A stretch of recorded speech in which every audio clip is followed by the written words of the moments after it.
Bender or Nicholas or whatever I decide to call you today based on the two ways I know you. Everyone just calls me Bender. My parents call me Bender. Fair enough. I mean, I'm Alexander legally, so I've gone by Al since I was 2. It's actually one of my middle names is Alexander. I saw that. Yeah. It's a good name, just wasn't for me. Has Diane always been Diane?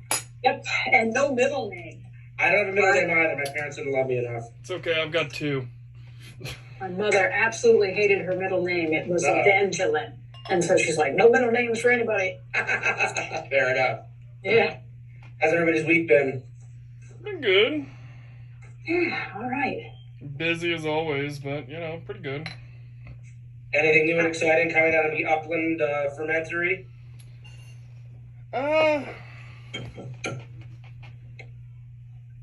Actually can't think of anything new.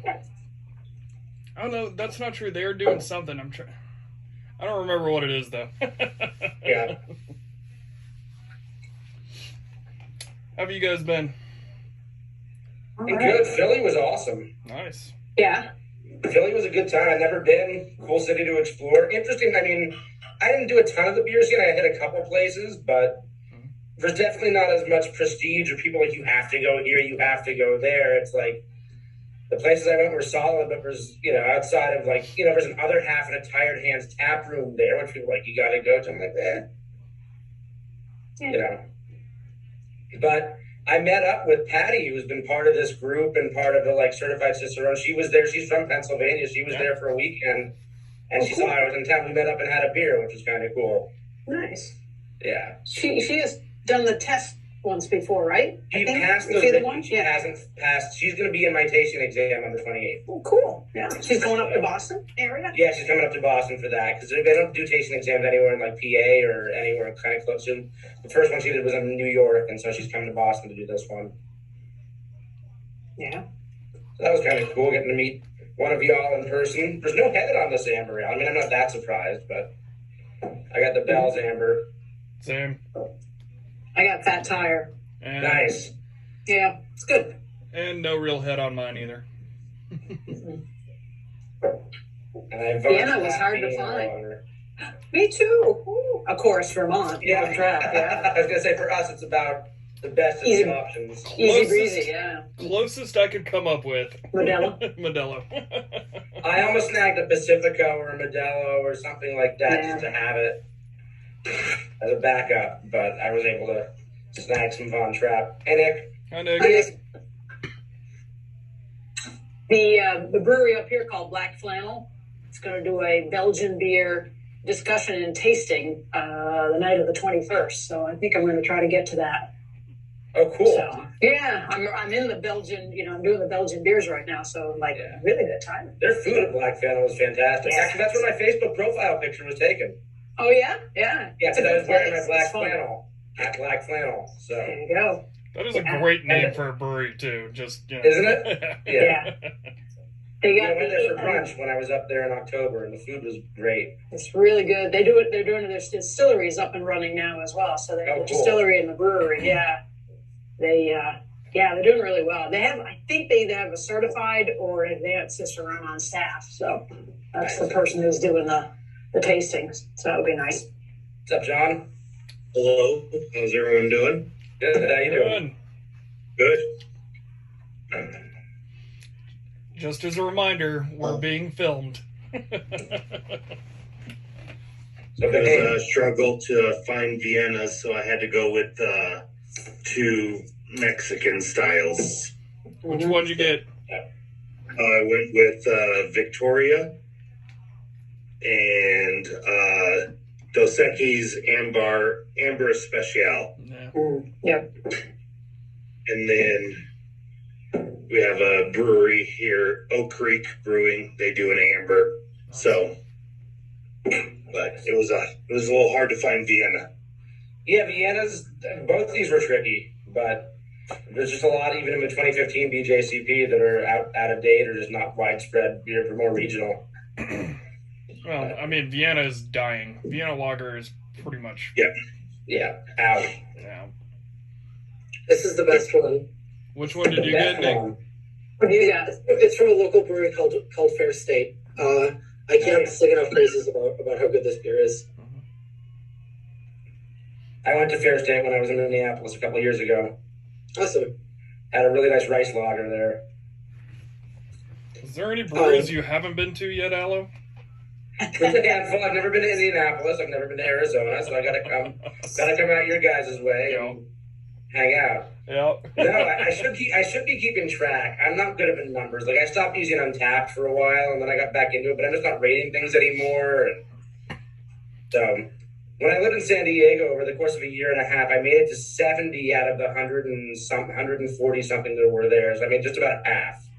But that included like satellite tap rooms too, because San Diego has a ton of places that are like, okay, there's 5 breweries that have 4 tap rooms each in different locations. Yeah. I'm sure, John, you've spent some time in San Diego, so you know, Mike Hess has 5 locations. You know, Ballast Point and Stone have their 3 locations each, so I counted those in my count. But I've been to the main Stone Brewery, which is pretty amazing. It is, and their beer garden is hands down the nicest beer garden I've ever been to. I think it's amazing. It's a true garden. Yeah. Like, it's not just a patio with some plants and, you know... with that stream that runs through it, and oh my god, those like... black granite tables that they have are amazing. Yeah. Yeah, really, they did that well. There's supposed to be a hotel that went up, that was supposed to be in the works like 10 years ago, 7-8 years ago, but that fell through. But that would have been cool to have a Stone hotel, because I think they would have done it right. Weren't they going to do like beer baths where you could like... Yeah, something like that. Yeah. A beer spa, yeah. I think Denver is a place where they have a beer spa, but it's not attached to any hotel. It's just its own thing.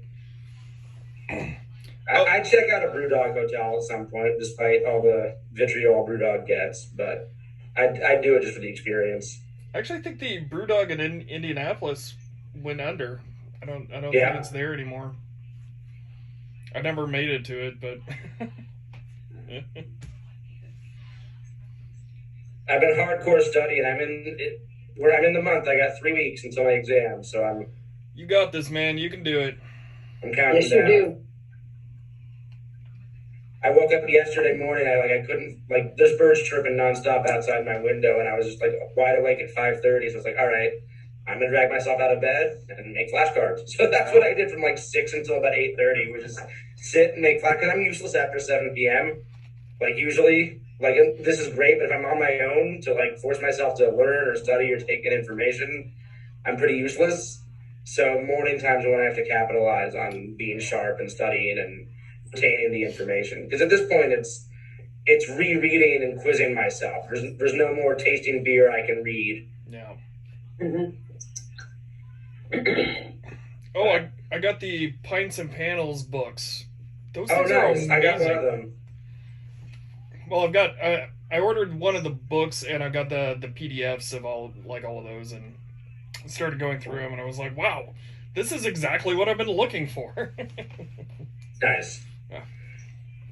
Yeah, it's super helpful to have the images and the shorter explanations for things there, just like corresponding to what they need to. What are we all drinking? Are we drinking the Amber or the Vienna first? I'm drinking the Amber. I keep switching. Yeah. Switching back and forth? I like to switch, yeah. All right, Amber. This is nice. It makes me realize I don't drink enough Amber ales and I don't know why. Yeah.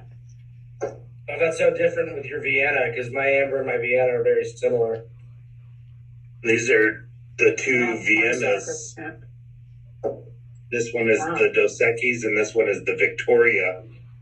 And color-wise, the Victoria is lighter, almost straw honey, compared to the amber hue of the Dos Equis. So this is the Modelo. It's a lot darker. Mm-hmm. I'm trying to find my flashcard to see if the SRM really does vary that much. I think on the Amber they say it can be anywhere. Amber is 10 to 17 SRM, so that's a pretty good one. And Vienna Lager is 9 to 15. 9 to 15, so it is a small. So 9 to 15 must mean that Modelo bucks a trend then, because it's not a CP style. That's all. Unfortunately, that's more like close to a 23, 24, I think. Yeah, and I'm guessing that like they use a lot more adjuncts in this because it's not as malt forward as you would expect it to be. Yeah.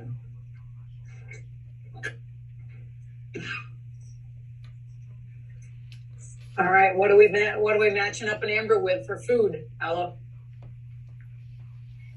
I gotta say chicken, roast chicken would probably be good. Maybe a mustard, something mustard based. I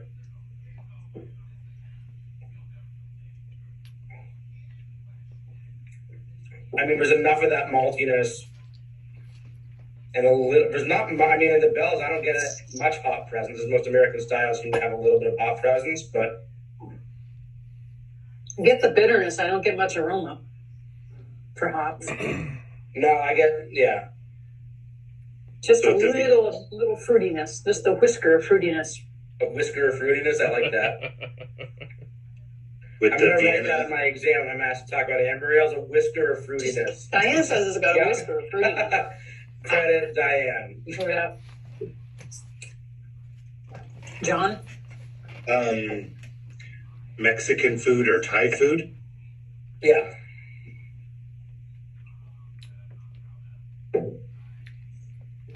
I'm thinking like steak fajitas. Yeah. You haven't had dinner yet, have you? I just got done golfing. Oh, yeah. Good day then. It was a great day.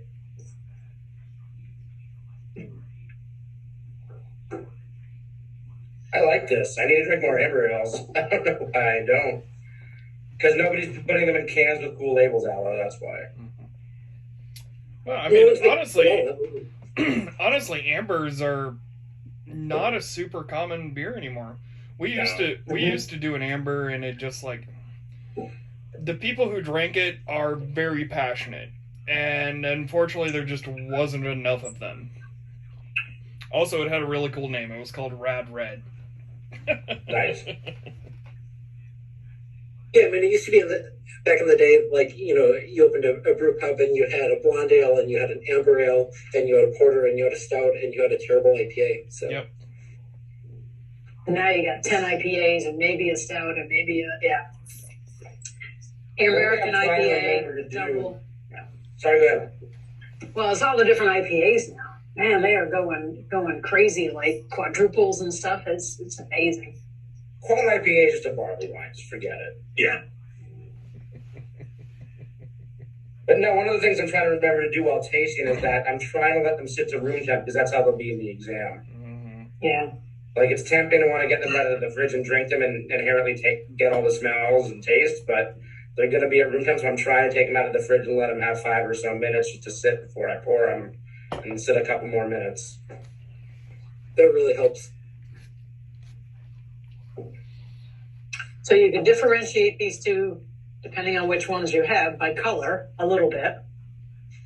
Aroma. Yeah, and I'm getting a lot more of a like biscuity malt profile from the Vienna lager. Yeah. Yeah. There's just more of that sweet, like it almost smells like oatmeal in a little bit of a way. Like it smells like oats or oatmeal. At least that's what I'm like mentally. There's sugar that's coming off of it. I think that's what it is. It smells like brown sugary oatmeal. And I'm trying to make that connection to what does it smell like in a Vienna lager versus the amber ale.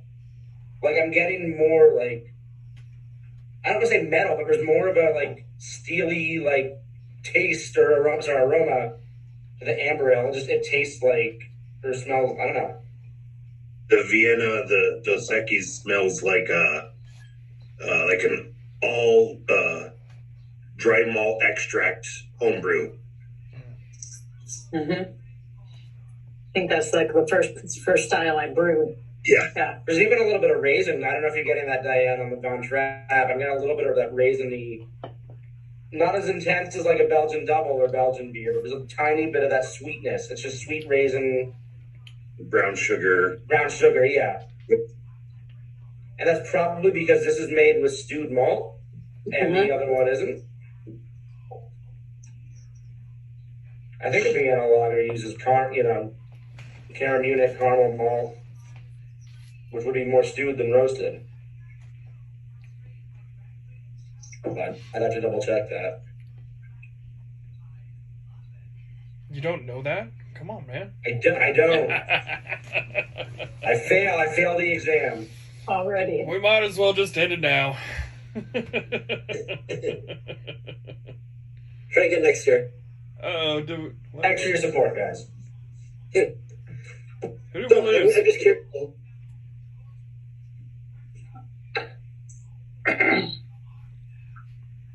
Because I feel like this could be something they give on the tasting. An American Amber versus... They're really close. Yeah. They are, but it's, again, where... I don't know if they'll do that because of the fact Vienna Lager is dying. Yeah, it's true. Like, that's why I don't think barley wines are going to be on the tasting exam, or English pale ales as much, or...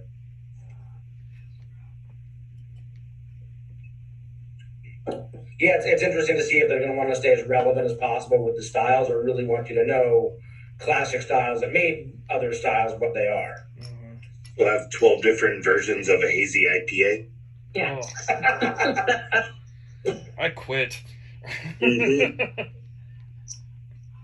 Is this a Trillium or another half double IPA? No, I think it's Treehouse. It's actually funny. I was thinking of like what a great SNL parody would be for a Cicerone exam. I think there could be some really great send-ups of something like that could come out of the weeds. But You should start that.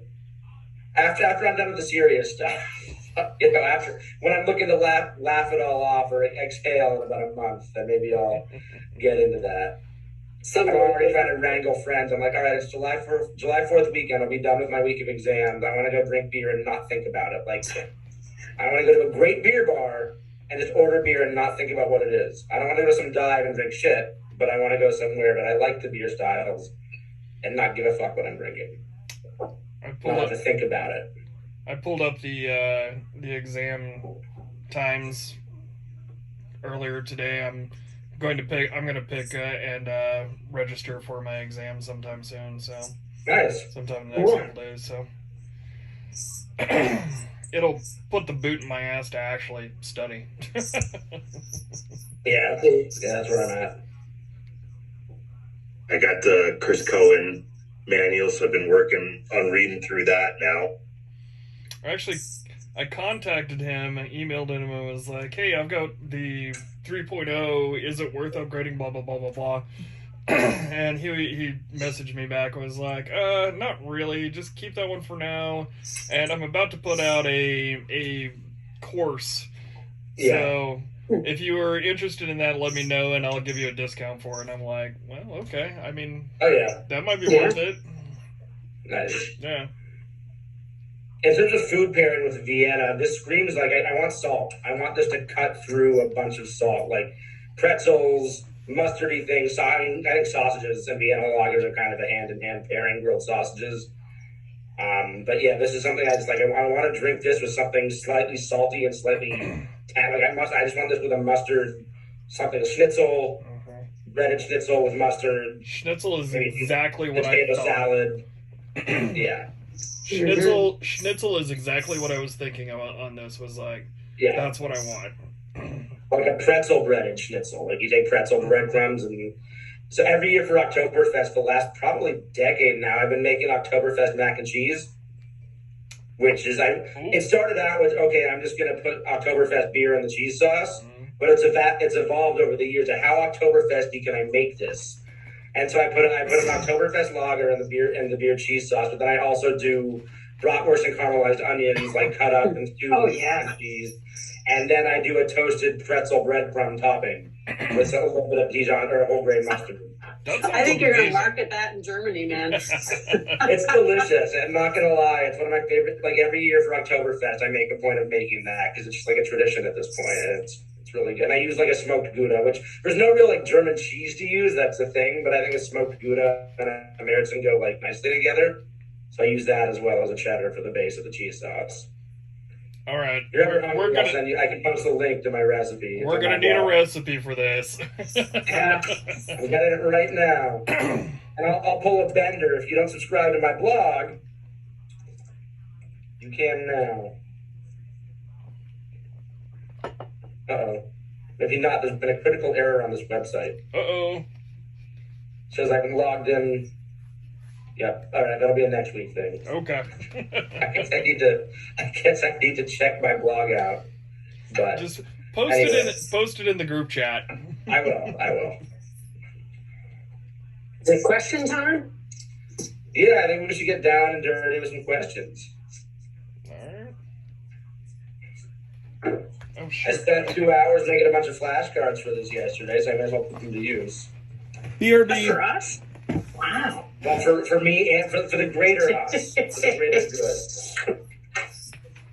I was very intent on off flavors too, because I've been trying to pound those and try to just decipher the exam. Because Patty gave me some good advice. Is that just like knowing the setup of the tasting exam is that there are going to be the 4 this or that's, but then the rest of them are just all off flavors. But they put them in the sections of whether these are brewing related off flavors or package related off flavors. So you know that going in, like the first 4 are always going to be brewing related, and the next 4 are going to be packaging and survey and keeping related. So that's helpful to know. So that's what I was focusing on yesterday for the most part.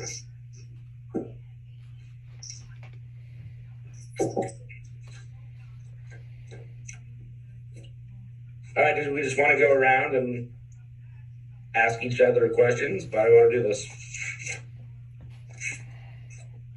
Well, this was my favorite today in my reading since I'm in the middle of Belgian beers. So what is the key differences between Flanders Red Ale and Ode Bruin? I'm jumping right in and dumping on you guys. They're actually very, very similar. So They are. I think the main difference between them is just the grain bill. Yep, that's one. Mm-hmm. Is Flanders Red fermented in stainless and Ode Bruin in wood? Nope, the other way The around. other way around. Okay. That's right. Yep. Yeah. Flanders Red is in oak barrels or oak foeders, and Ode Bruin is all in stainless. Stainless, okay. But those seem to be like the big deal. And so when they're not in wood, you don't get the micro aeration. So you don't get the oxidation flavors in Ode Bruin. But I just studied that today, so that's like right in my head. And the Flanders Red, I believe, are lower ABV range in the Bruin. Correct. Yes. The Good Bruin one. has a 4 to 7%, and the Yep. Flanders Red is a smaller range. Speaking of Yep. which, my sour brewery actually has both of those. So Nice. yeah, when we which I didn't realize at the time when we were doing the Flanders and the Oud Bruin, because I couldn't find an Oud Bruin, and then I asked one of our guys, was like, I couldn't find this, and they were like, dude, we make it. Yeah, I'm not the smartest. All right. Name the base malts, the 5 base malts. Oh. Pale Hero, Pilsner, pills. Maris Otter, Golden Promise. Just style-wise, not necessarily the names of the malts, but like. So we've gotten 3 of them. We've gotten Pilsner, Pale, and Maris Otter. There's 2 more. Vienna. Yes. Munich. Yep. Extra credit. Tell me which beers they're all brewed for most commonly. Pilsner malt is most commonly found in Pilsner. Pilsners That's Pils. and pills. pale lagers and Euro beers, to be extra specific. Or extra general. I don't know if it's more specific or general, but I guess extra general. Pale malt is most commonly used for just ales, is what it says. So that's Maris Otter. I use like English. Bitters. Yeah. British ale base malt. Vienna malt. Vienna Lagers. And Munich malt. Munich Helles. Mm-hmm. Actually, no, not as much. Munich malt is going to be darker, so it's a base malt for Oktoberfests. Okay. And more towards Rauch beers as well. Marzens. Yeah.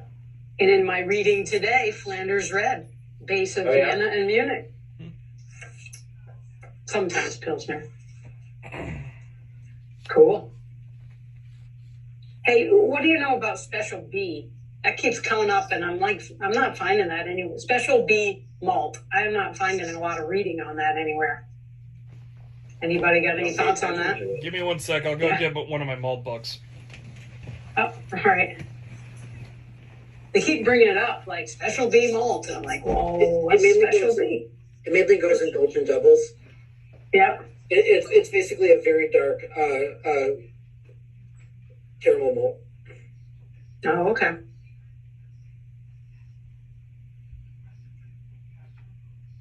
If you're a home brewer, use it sparingly. Yeah.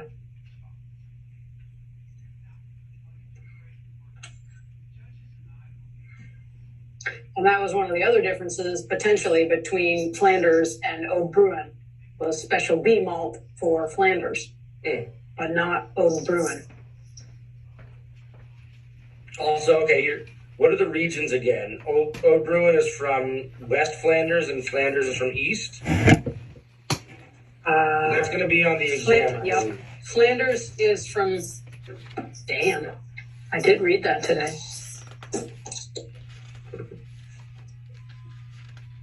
Flanders is from West. Flanders Red Ale is from West Flanders. Ode is from East Flanders. And which one's from Ned Flanders? Sorry. Gotta go to Belgium. All right, Special B.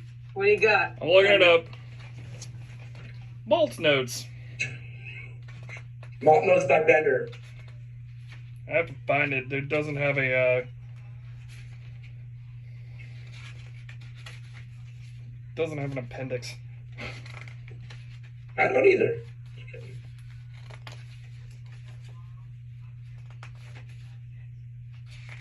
Watch it not be in here. I have to go through every page.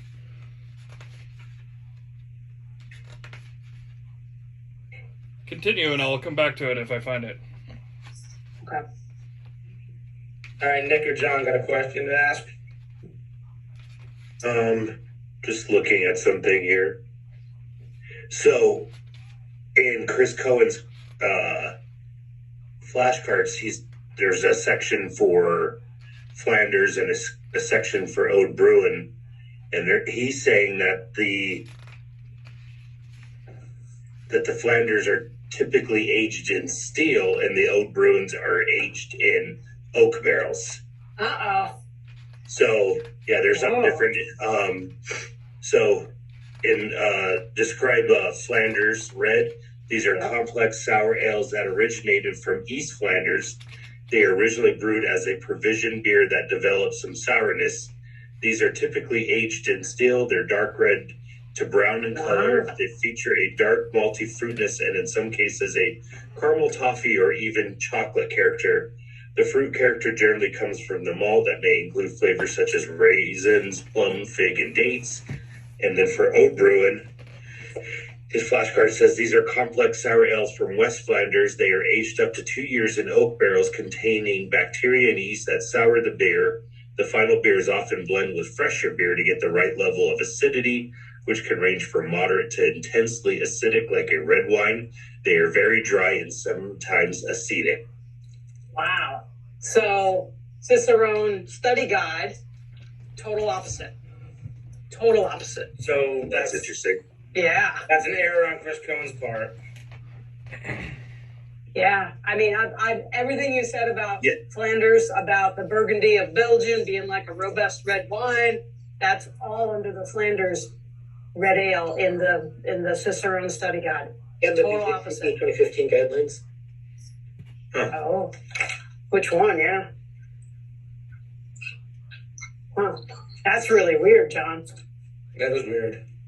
I mean, we're talking total. All the descriptions you read changed the header, and that is exactly what's said for, you swap your headers, Flanders and oak, and it would be totally what's in this book. I'll have to Wow. That's investigate a little this some more. scary. Yeah.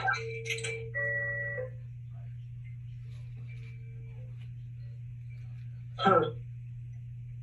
So yeah, I was gonna ask questions off of his cards, but I'll just hold off on that for now. No. Whoa, that's weird. That's really weird.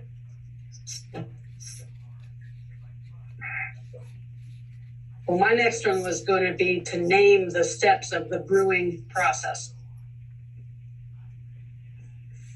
From mashing in all the way through.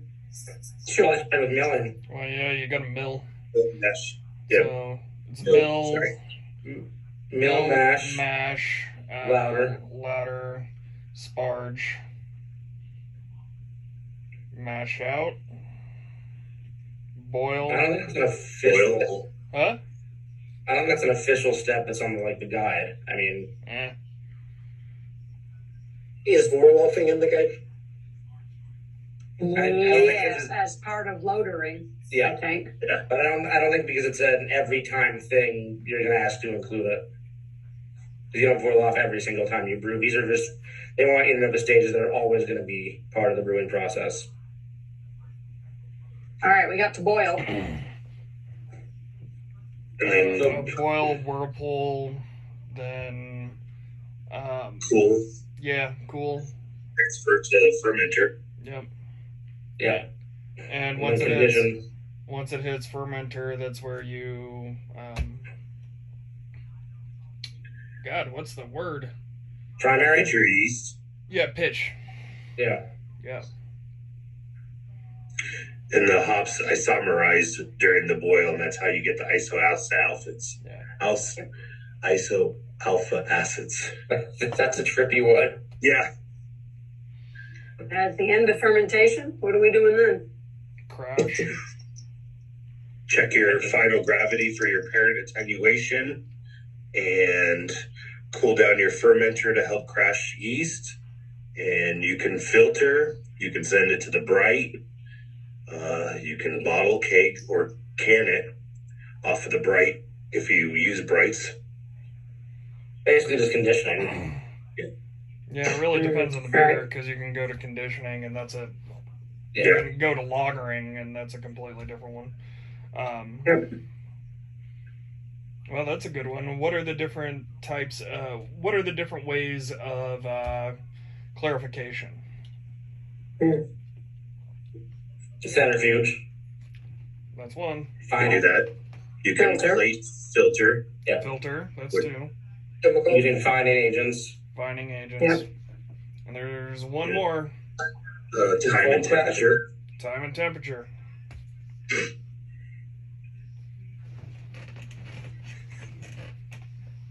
What are the benefits of the boil?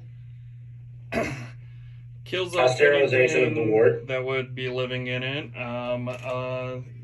Where you add your bittering hops, and condenses. And getting of any volatiles. And then you can add your yeast nutrient during the boil. And I was going to say something else. Breaks off DMS? Yeah. Yes. Yep. Is that considered a volatile? Yes. Yeah. More specific. Yeah. One of the off flavors on the brewing side. Right. Okay. And how about in some cases color development, the Maillard reaction? That really depends on your boil kettle because if it's It does. Yep. if modern day boil kettles really aren't going to add much of that. I mean, you do have electrical induction, which might add a little, but most modern big breweries use steam, and you're not going to get anything from the steam. So that's steam more of jacket. that's more of a direct fire. If you had a direct fire boil kettle, then you would get that. Did we get them all? Caramelization of it. Yeah. What about going with the DMS, the off flavors produced on the brewing side? Diacetyl. DMS. acetic, Acetaldehyde. and then one more. Those are the three I got, but then couldn't remember if oxidation was a brewing That's side. the packaging. It's packaging. So there is Yeah. Right. Yeah, you actually It can specifically. happen in the warehouse too. If you mill your malt too early before you brew with it, your malt can become oxidized and thus oxidize the beer before you even brew it. Mm-hmm. Yeah, but you add oxygen to it during the brewing process for the yeast production. Yeah, Yeast I never I production. think just in terms of the exam, they're looking that you want to recognize oxidation as a packaging off flavor, even though it could potentially happen. I mean, I think a lot of these could potentially happen in the brewing process because of how things go, but for the sake of the exam, they want you to recognize which one the oxidation is a packaging error. Yeah. Or a key. Did we ever get to the tannins from grinding too small? Yeah, I mean, that's talked about. That's something I wrote down, but where do I have it? It's somewhere in here.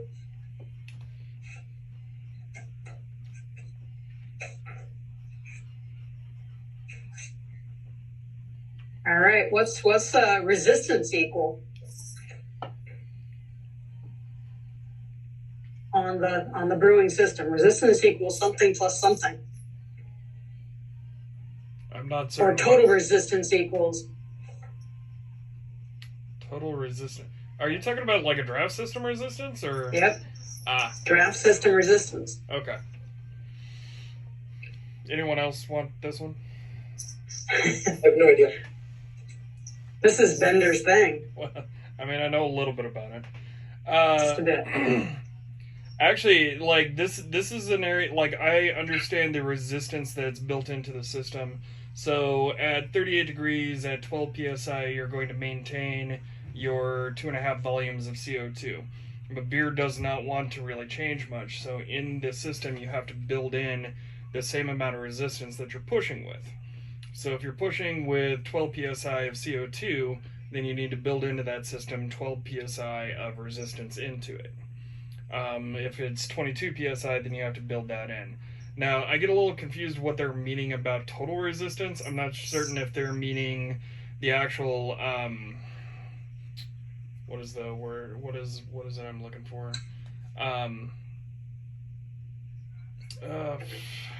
Atmospheric pressure as well, which would be 14.72 psi. So adding that into it, which does change depending on where you are, and I think that's what they mean by that, but I'm not certain. What does it say?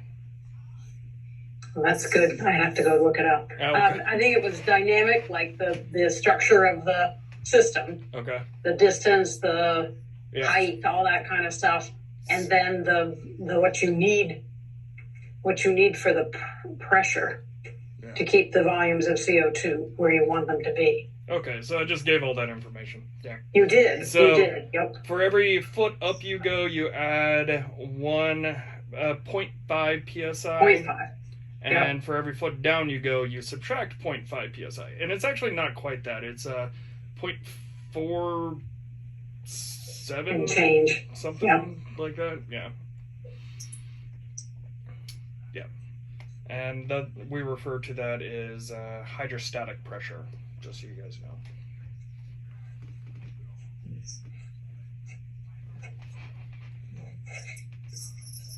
All And you've right. been studying the parts of the coupler and the parts of the tap or Yeah, the I'm in the faucet. process of trying to get my script down for the faucet. Because there's a YouTube video that I've been watching over and over again. I'm just going to write a script and memorize that and follow that. And then we just got the draft lines installed at the restaurant at my work. There's 36 draft lines now, so my boss walked me back there last week. Nice. Yeah, so it's 30 beer lines. They're always rotating, and 6 wine, cider, and kombucha lines. They'll be rotating as well. So she brought me back there last week and was like, "What's this? What is this called? What is that called?" I actually almost brought in a bunch of parts and be like, "Hey, what is this? What is this?" Maybe I'll do that for next week. But on that note, what's the anatomy of the beer side of a draft system? There's 4 main parts. Bender doesn't get to answer this. Just kidding. The beer side of a draft system up to the tower, to the faucet. The faucet. Okay. You have your gas line going into the coupler. You have the coupler attaching to the keg. The beer line coming out, going to the shank, then going to the faucet.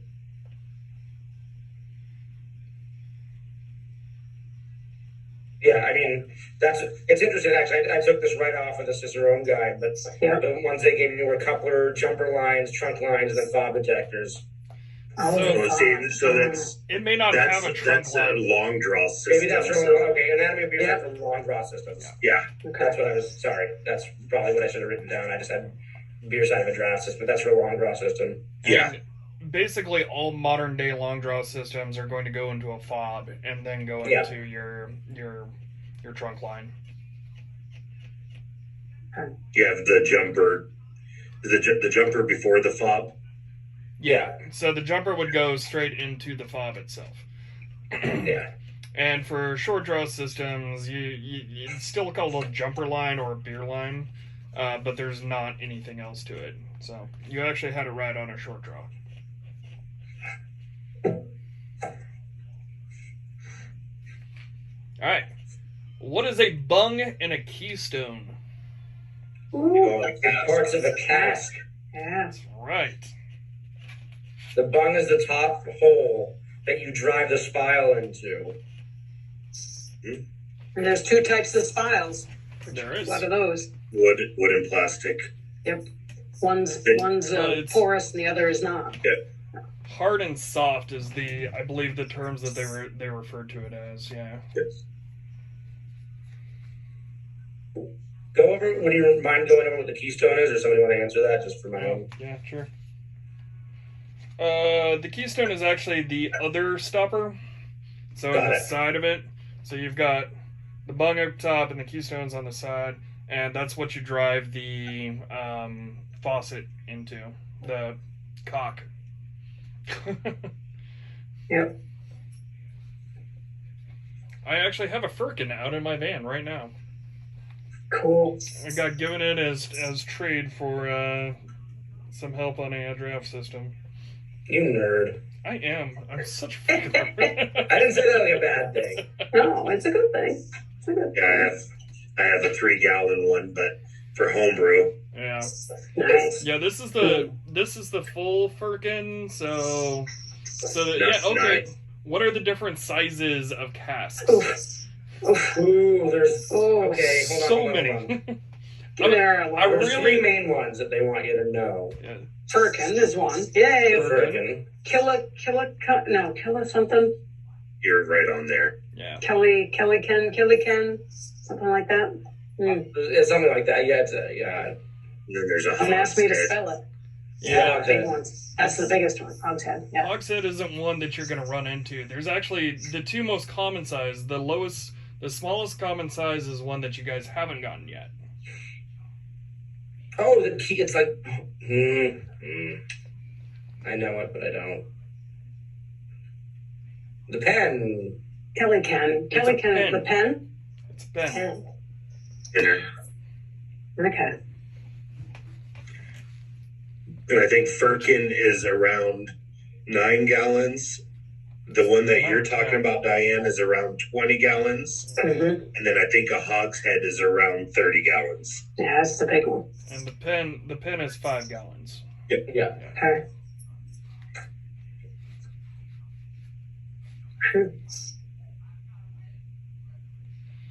Beer is most likely to skunk in what package? Bottles. Clear glass bottle. Glass Green. bottles. That's right. What's the difference between Trappist and Abbey beers? Ooh. Trappist. I'm in the Belgian beers right now. There you go. Trappist has got to be on monastery property. The monks have to be involved somehow. Either they're doing the brewing or they're overseeing the brewing, and the money has to go back to the monastery or to social good that the monastery directs. Yeah. And the abbey beers may be connected to more actual of a monastery, but style, don't have I to be. feel like. Yeah, it's just Yeah. the style. Like, it can be Yeah. connected to if it's off premise or anything like that. Even if it's off premise, then it can't be a Trappist. It would be an Abbey style. But An abbey style. anyone Yeah. can Like a just Belgian make it triple happen. is an Abbey style ale, but to be a Trappist brewery, to be a Trappist triple has to be brewed at one of those Trappist breweries. Yeah. Mm-hmm. Yeah. Did you guys see Spencer's is closing? Yeah, Oh, really? I'd love to make it out there before they finally shut the doors because they're gonna have a big sell-off. My store got a ton of Spencer and it's almost all gone. I had a couple bottles a student brought back. That stuff is good. It is good. Yeah. And So that's any why I word think- on why? Economic Why? issues. Economic issues, yeah. No tap room. They were TCAPs. They tried. Yeah. Yeah. Bummer. Revenue streams. I mean, so many. What was it? It was like basically 1 in 3 breweries died over the last couple of years. Yeah. Mm-hmm. All right, cleaning frequencies. Things need to be done every 2 weeks, quarterly, and twice a year. What are they? Clean your draft lines. Every 2 weeks, what needs to be done? Draft Clean the draft. lines and faucets. And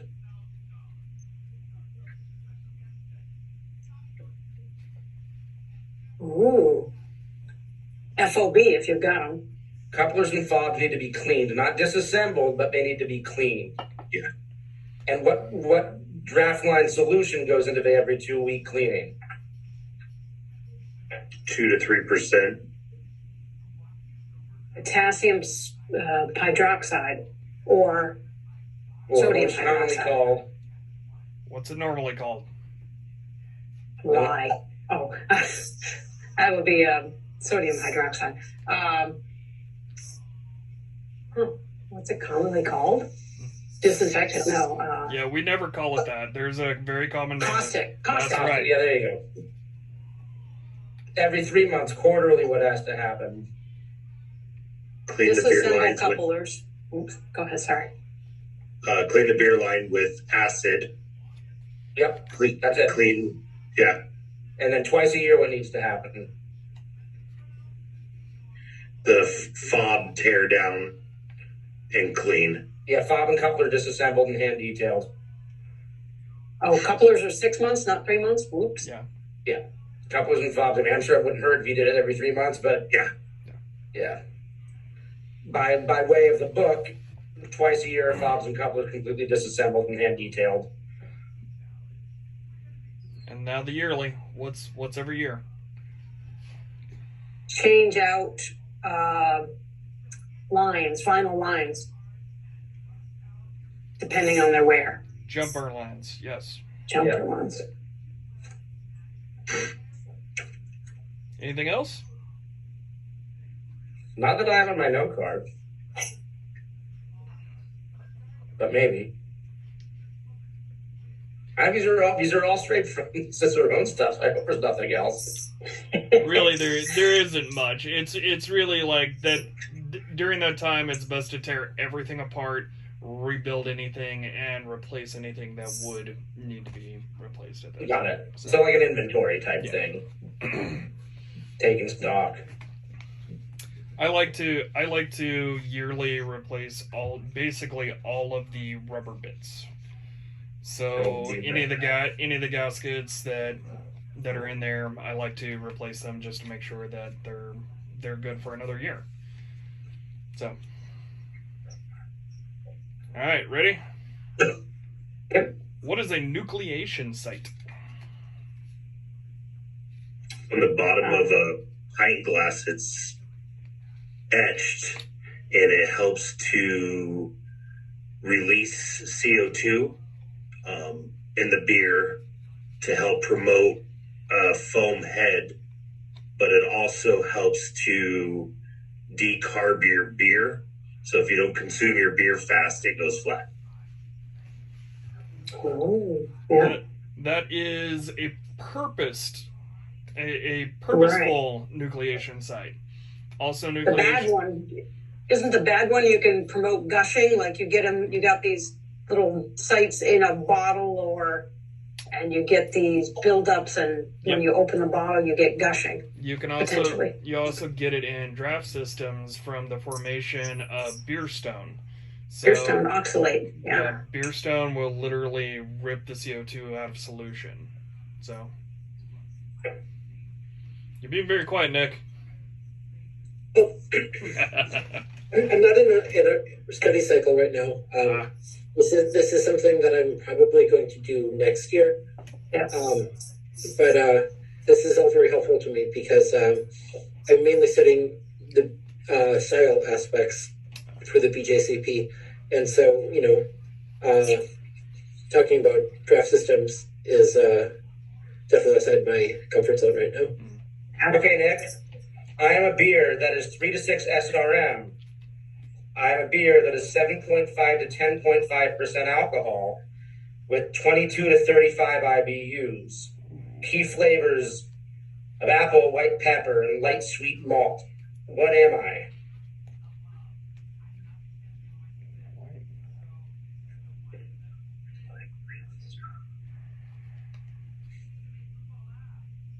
Let me know if you need me to repeat any of those. Yeah, repeat them again. 3 to 6 SRM, so Strata Gold. 7.5 to 10.5% ABV, high to very high. Bitterness, 22 to 35 IBUs, moderate. Key flavors of apple, white pepper, and light sweet malt.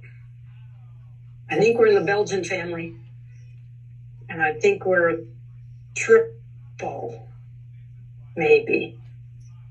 Anybody else? Triple sounds. That's what I went with. Triple sounds right, but I was like, I'm feeling like Belgian Golden Strong, but I could be wrong. Oh yeah. Nick?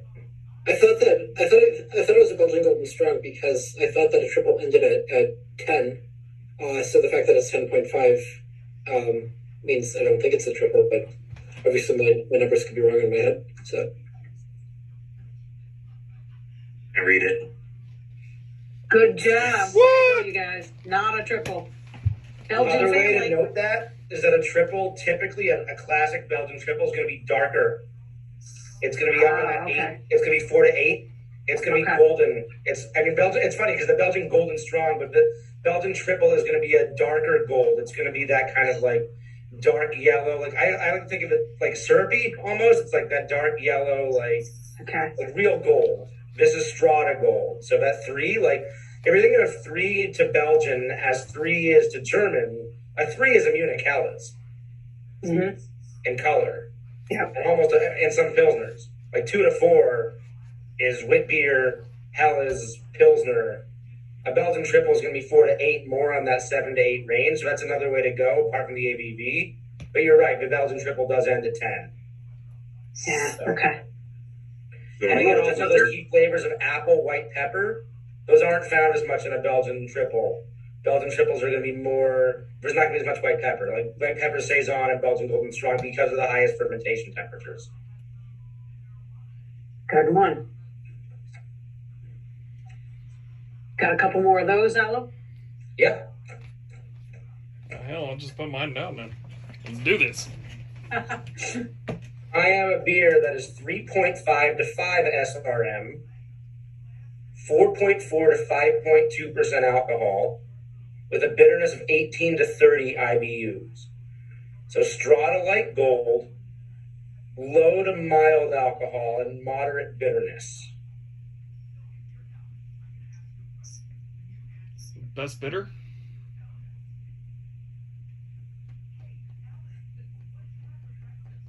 We got a best bitter going once. We got a best bitter going twice. Anybody else got a Pale ale. What kind of pale ale, John? English or American? English. Because the IBUs are so low. I think the American tops out at 40 IBU. Nick? I don't know. Kolsch. Oh. Wow. Mm. Diane, your first guess was what? What was your first guess, Diane? Me? I jumped on to what Bender Sorry, Best Bender, what was yours? You said best bitter. Best bitter. Yeah. It's still too light Is for still both too a light. pale ale of any sort and a best bitter. You're looking more towards that 7 to 14. You know, you're getting slightly into the ambers, like or Viennas. Like you look at this, this is going to be more towards a best bitter or an English pale ale. 3.5 to 5 SRM. Again, that's going into that just out of Unicalis territory. Belgian Golden Straw. So that's what I'm really going towards is the SRM because that to me is more valuable than the IBUs. To know because the IBUs can go so high, and there's just such a wider range. And I'm really trying to hone in on the SRM, especially when judging beers by taste or by blind tasting. That's kind of my go-to. I have a real hard time visualizing the SRMs. I try to use scale. So, like, if I know that a wit beer is going to be 2 to 4, or a Pilsner is going to be 2 to 4, and then the next step up, an Amber is going to be 14 to 18, and then a Porter is going to start at 25.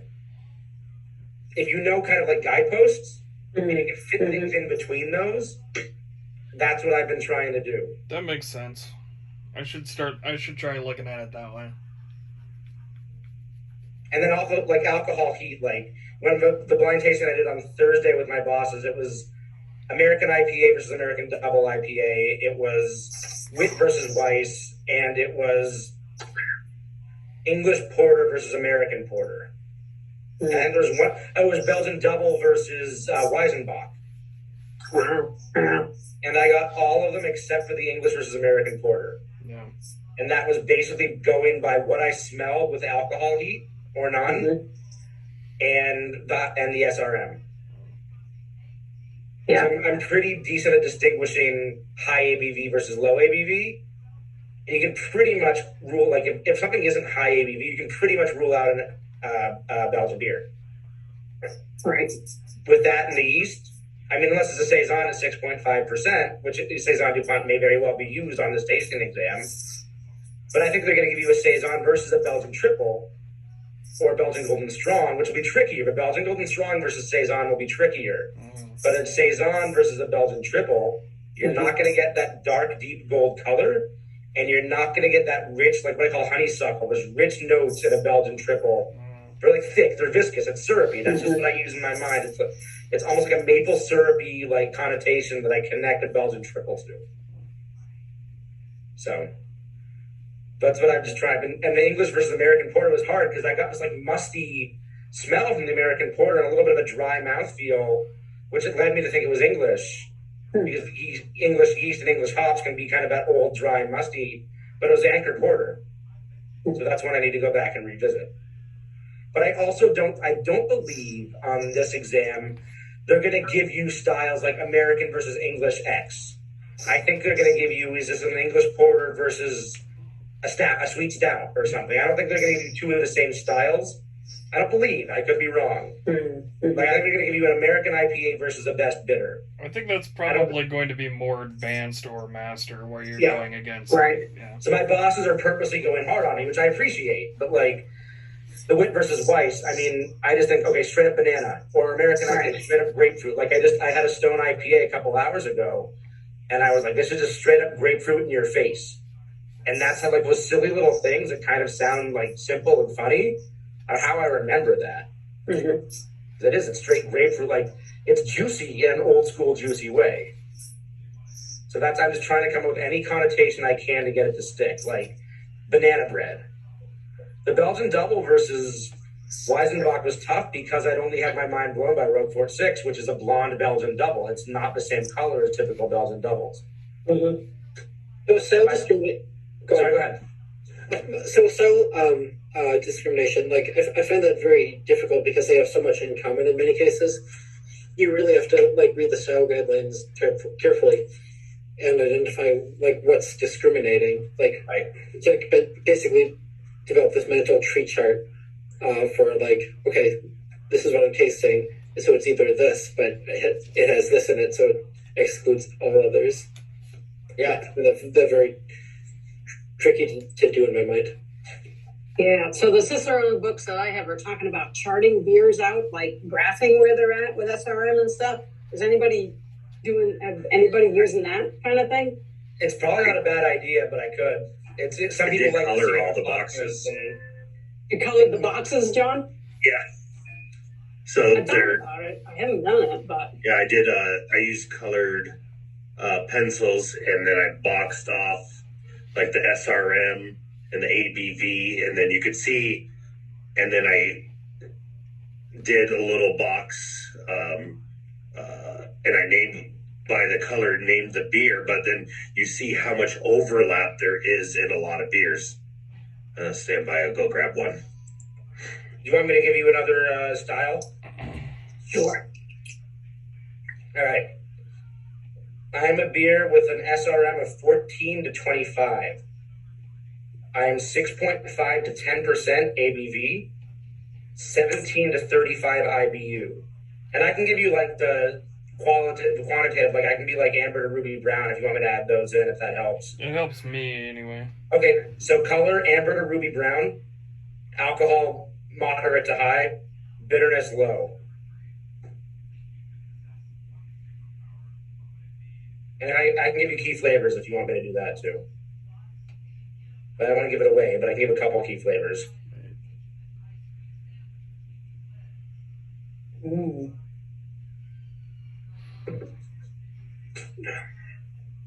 Would you repeat them again? Yeah, so color is 14 to 25 SRM, amber to ruby brown. Alcohol is moderate to high, 6.5 to 10% ABV. Bitterness is 17 to 35 IBUs, low. And there are rich, complex malt aromas. That's the one key flavor and aroma I'll give you.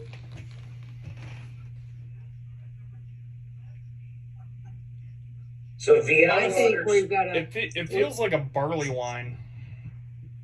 I think Bach. Double Bach. Or amber wine. Ooh. What was the SRM range? SRM is 14 to 25, amber to ruby brown.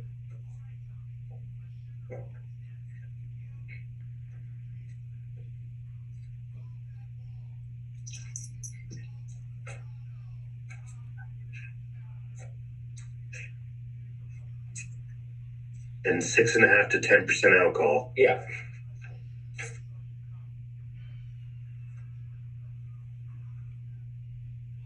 You said barley wine, Bender? Yeah, it feels like a barley wine, but I don't know if I'm right. I don't think it's hoppy enough to be a barley wine. The alcohol's not high enough. Doesn't start high enough to be a barley wine. Doesn't? Okay.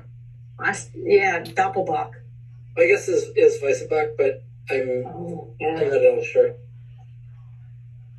John? Could definitely be one of I don't have a guess because it would be just a guess. Yeah. Scotch ale, Lee Heavy. Scotch. Oh. Rich, complex malt aromas. I purposely left out toffee-like from the description because I didn't want to give it away. Diane, I have the card for Doppelbock right up next to it. They're similar. They are similar. Doppelbock is 7 to 10% versus 6.5 to 10%. IBUs are 16 to 26 versus 17 to 35. The difference in a Doppelbock is the SRM range is very wide. It's 6 to 25. You can have a full Doppelbock. Yeah. Yep. Because you can have a blend Doppelbock. Yep. Mm-hmm. So this is the coloring I did. Well, that's awesome. Well, that's neat. Okay. Just blocking off the category, and then at the bottom I put corresponded the color with the beer name. But within on this one, this is the hoppy styles in the American, and within this little area here, we got 3 beers. California Common, American Amber, and American Pale. And California Common fits right in American Pale, but just not as many IBUs and not as much alcohol. So that's I think probably the reason why I haven't taken the test before is because the beer styles just They freak me out how much they overlap. Yeah. I think Aloe, you're talking and concentrating on the SRM. That's helpful to think that way. I was trying to think how that charting would help me orient or not. And John, I'll probably do it just to do it to see what it's like, but it's kind of like, I think they all overlap. I mean, what am I really going to see here? Right. And for me personally, it's like, I can't picture IBUs. Yes. You know, I'm not, if these are a hypothetical, whether it's tasting exam, I'm talking about the written exam. Yeah. I don't know what an IBU is in my mouth, but I can picture an SRM.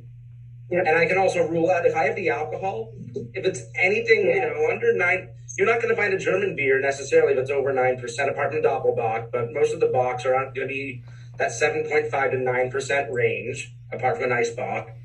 If it's anything higher, it's going to be a Belgian beer. And it's compartmentalizing because of that. Like there is that middle area of the 4 to 6% beers, 4 to 7% beers with SRMs that are similar. But if you can focus on those guideposts of where the SRMs are, and know that a Weiss or a wit beer or Pilsner ends at 4, an amber starts at 12, and a porter starts at 25, it only goes up to 40, I think. So it's a much more finite range than 15 to 100 IBUs. Right. That's what I've been trying to discern. Like every time I talk about a beer that I'm really not sure of, I go directly to the SRM. And also, what yeast do I smell? My bosses are always like, they say, start with the yeast. Do you get clove? Do you get banana? Do you get Belgian? I'm not going to list. You know what I'm talking. I'm not going to list them all. Right. Is there a yeast presence? If not, it's most likely American, or it might be in English, and you really have to then focus on, okay, is there malt? What's the malt? So it's breaking it down into ways that work for you and your strength. Like if you know you're stronger in one style, try to figure out if it's that style. Mm-hmm. And then go for it's strategies. I mean, part of this is, yes, knowing the stuff, but everything I've read, both in the forum on the Cicerone Facebook page and everything else, there are maybe 8 questions about discerning styles and ranges and numbers on the actual written exam. It's not a huge portion of it. It's a portion, and if you can nail it, great, but it's not 15, 20 questions. No, that's on that advanced. note, I'd love it if... Sorry, go ahead. No, that's advanced. Yeah, probably. I'd love it if one of you wanted to throw one of those styles at me. I'd love to... One second. Let me get to it.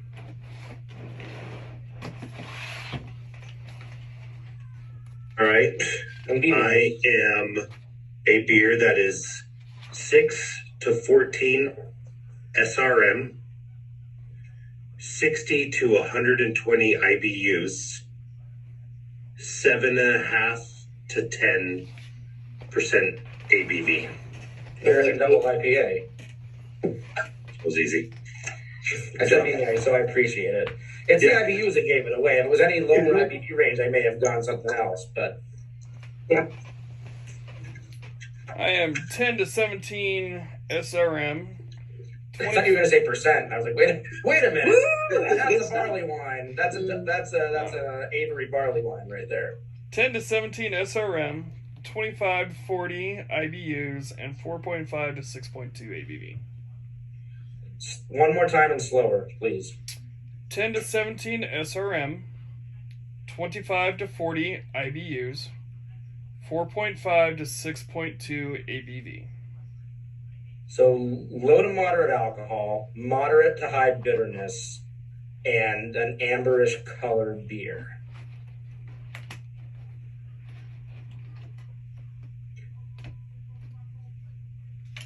So malt beer? I got American Pale on that. Anyone else? I'm going to say a bitter. English bitter. Best, ordinary, or strong, Diane? Ordinary. Go one, Nick. I was thinking California Common, but I don't think it's...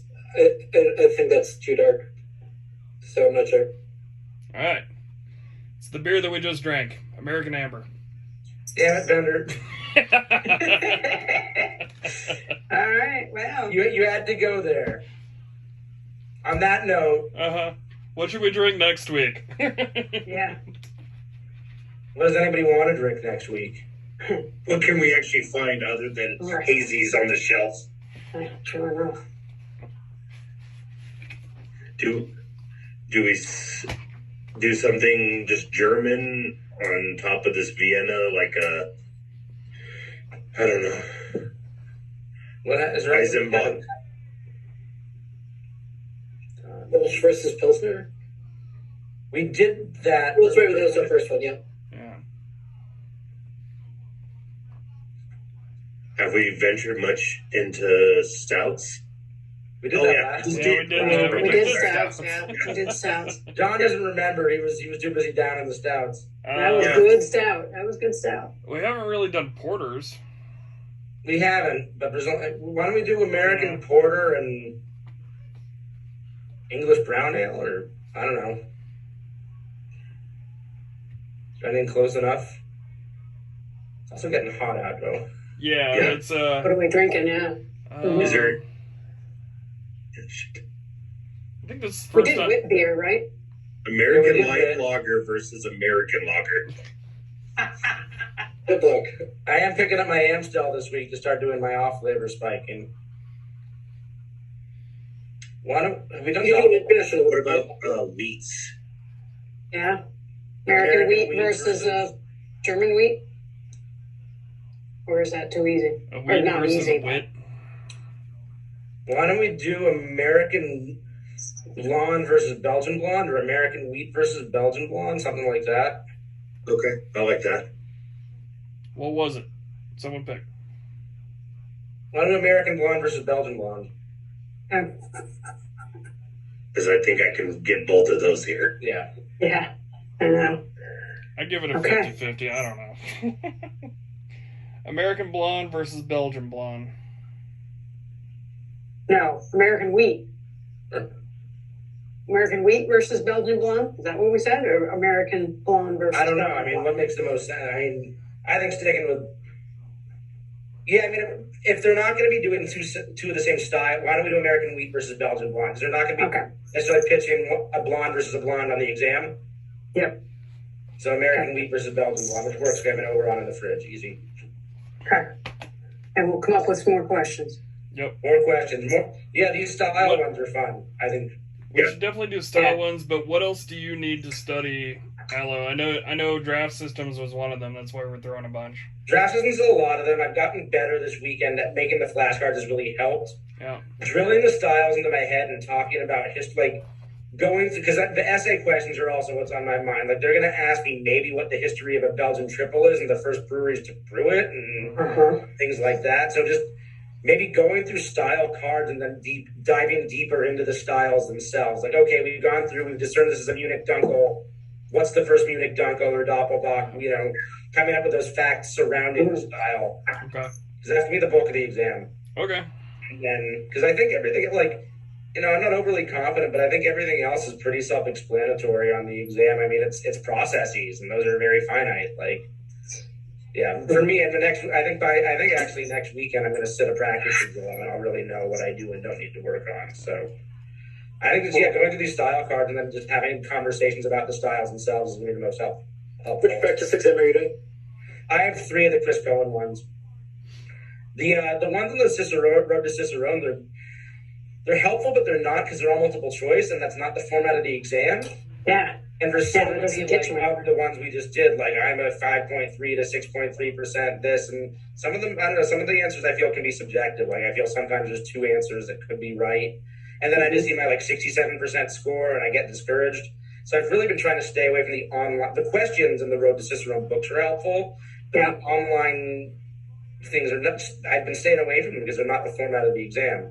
I Yeah. honestly don't know why they give an exam on the website that's not somewhat in the style of the way the exam is going to be. Yeah, I get it's easier, but Mhm. yeah. Yeah. So long story short, I have the Chris Cohen practice exams to do. And at some point, I'm just going to ask, like, I'm going to have a friend or ask my boss to really, I'm going to have him give me the entire exam. Like, give me all these samples, give me the exam, let me try to sit it at once. Yeah, that all at once thing too. You know, like you study for an hour or whatever, but sitting an exam for an hour or more is like, ooh, or 2 or that's 3. like, Yeah. 3 hours. 3 hours. Yeah, that's pretty intense. That's what I'm really working up the next 3 weeks, just training myself to take the exam. Mm-hmm. Yeah. Well, cool. Cheers, guys. All right. Thanks, everybody. All right, Good everyone. night. Have a good one. Good night. Cheers. Bye.